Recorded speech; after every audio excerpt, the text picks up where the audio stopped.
يعني معقولة أحمد السقا هيكتب كده على أم ولاده؟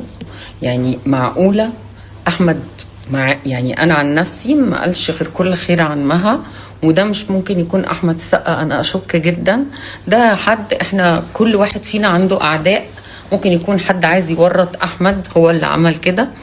وبعدين احنا عارفين السوشيال ميديا والعابها، يعني احمد ممكن يكون ما بيردش لانه مش عايز ينزل لمستوى هذا المستوى، هذا المستنقع، يعني من التسجيل بقى وكتابه والمسجات والتسجيلات اللي بقت دلوقتي والقص واللزق والمونتاج والحاجات دي.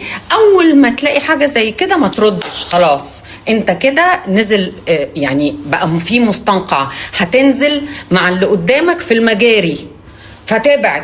لا انت ما تنزل، انت هتوسخ الابيض ده كده في المجاري، لا.